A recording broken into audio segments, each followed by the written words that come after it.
ஒரு பேஷண்ட் உள்ள கொண்டு வரணும்னா கார்ல தான் கொண்டு வருவாங்க. அது வந்து ஹாஸ்பிட்டலு, என்ன ஹாஸ்பிட்டல் இது? Sims hospital. இதுக்கு வந்து பேஷண்ட் வந்து கார்ல வந்து கொண்டு வரும். இதுக்கு பார்க்கிங்க்கு வந்து நான் காசு கொடுக்கணும். நான் இப்போ தரமாட்டேன் 80 ரூபா. நான் போதான் செய்வேன். நீங்க போய் கம்ப்ளைண்ட் பண்ணிக்கோங்க, சரிங்களா? இந்த மாதிரி இந்த நம்பர் நோட் பண்ணிக்கோங்க. அவர் காசு தரலன்னே சொல்றேன்.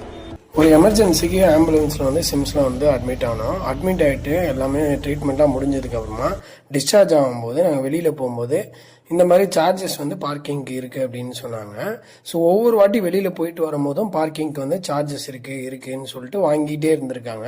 எங்கள் வீட்டில் இருக்கிற ஆளுங்களும் எல்லாருமே வந்து இந்த மாதிரி பேமெண்ட் வந்து பண்ணிகிட்டே இருந்தாங்க. என்கிட்ட சொன்னாங்க இந்த மாதிரி பார்க்கிங்க்கு வந்து சார்ஜஸ் இருக்குன்னு. எந்த ஹாஸ்பிட்டலில் வந்து சார்ஜஸ் வந்து இந்த மாதிரிலாம் வாங்குறாங்கன்னு எனக்கு தெரியல. ஆனால் இது ஒரு கேவலமான விஷயமா நான் பார்த்தேன். ஹாஸ்பிட்டலில் ட்ரீட்மெண்ட் பண்ணுறதுக்கு காசு வந்து தனியாக வாங்கிக்கிறாங்க. கிட்டத்தட்ட 2 லட்சம் 3 லட்சத்துக்கு வந்து பில்லு வந்துச்சு.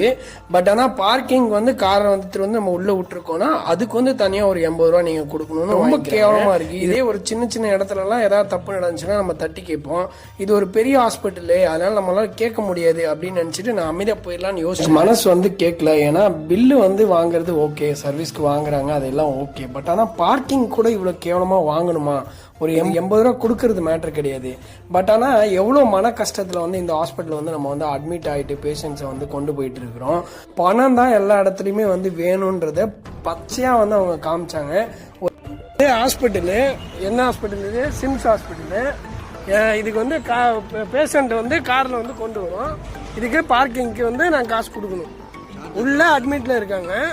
எவ்வளோ இதுக்கு பார்க்கிங்க்கு எவ்வளோ? 80 ருபீஸ்க்கு பில்லு. அதாவது பேஷண்ட் வந்து உள்ள கொண்டு வந்தோம்னாலும் உள்ள அட்மிட்ல இருந்தாலும் அவங்க வந்து பார்க்கிங்க்கு காசு கொடுக்கணும். இப்படின்னு வந்து உங்களுக்கு ரூல்ஸ் இருக்கு. இல்லை எல்லாருக்கும் வாங்குறது இல்லை. இது என்ன நியாயம் இருக்கு?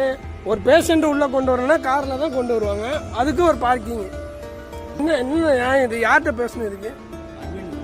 அட்மின் இல்லையா? சரி, நான் கேட்டுக்கிறேன். நான் இப்போ தரமாட்டேன் 80 ரூபா. நான் போதான் செய்வேன். நீங்க போய் கம்ப்ளைண்ட் பண்ணிக்கோங்க, சரிங்களா? இந்த மாதிரி இந்த நம்பர் நோட் பண்ணிக்கோங்க. அவர் காசு தரலன்னே சொல்றேன்.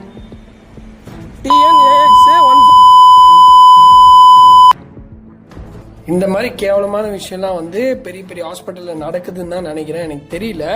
அதே போல யாராவது வந்து அட்வொகேட் ஃப்ரெண்ட்ஸ் யாராவது இருக்கீங்க, இந்த வீடியோஸ் பாக்குறீங்க அப்படின்னா இந்த மாதிரி கார் பார்க்கிங் வந்து ஹாஸ்பிட்டல்ல எல்லாம் வாங்குறது வந்து வாங்கலாமா வாங்கக்கூடாதா, அப்ப நியாயமா அப்படின்றத வந்து நீங்க கமெண்ட் பண்ணுங்க. அப்படி இதை வந்து நான் வந்து இன்னும் கூட எடுத்துட்டு போனோம் அப்படின்னா கண்டிப்பா நான் கோர்ட்டு கூட எடுத்துட்டு போறதுக்கு ரெடியா இருக்கேன். எனக்கு வந்து நீங்க வந்து இதுக்கு வந்து சப்போர்ட் பண்ணுங்க.